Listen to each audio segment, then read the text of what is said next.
হজরত শাহজালাল রহমাতুল্লাহি আলাইহি এর জালালি কবুতরের অলৌকিক ঘটনা।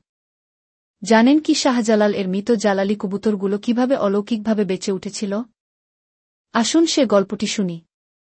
হজরত শাহজালাল আউলিয়ার সিলেট আগমন বাংলার ইতিহাসের একটি উল্লেখযোগ্য ঘটনা।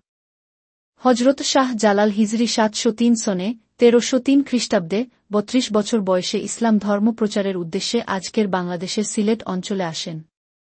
তার সাথে তার ভাগ্নে হজরত শাহ পরান রহমাতুল্লাহি আলাইহি সহ ৩৬০ জন আউলিয়া সফরসঙ্গী ছিলেন বলে জানা যায়।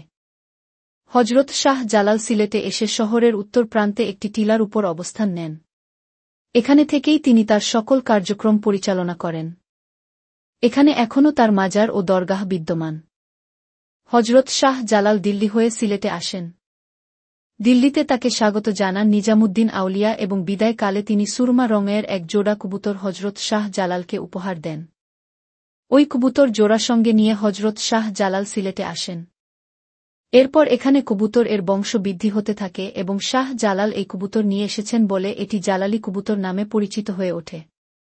ধর্মীয় অনুভূতির কারণে বিশেষ করে হজরত শাহ জালালের প্রতি সম্মান জানিয়ে এই জালালি কবুতর কেউ শিকার করত না বা থেত না। কিন্তু তার সাথে আসা তার ভাগ্নে হজরত শাহ পরান এ বিষয়টি আমলে নেননি এবং প্রতিদিন একটি করে কবুতর খেতে থাকেন। কবুতরের সংখ্যা কমতে দেখে শাহ জালাল খোঁজ নিয়ে জানতে পারেন যে তার ভাগ্নে শাহ পরান নিয়মিত ওই কবুতর খাচ্ছেন। এ কারণে শাহ জালাল তার ভাগ্নের উপর রাগান্বিত হন।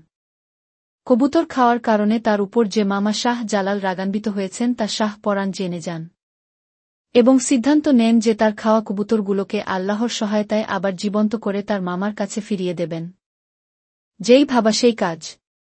এরপর তিনি নিজের কাছে গোপন করে রাখা মৃত কবুতরের পাকপালক হাতে নিয়ে বাতাসে উড়িয়ে দিয়ে বলেন, আল্লাহর হুকুমে জীবন্ত কবুতর হয়ে মামা শাহ জালালের কাছে পৌঁছে যাও।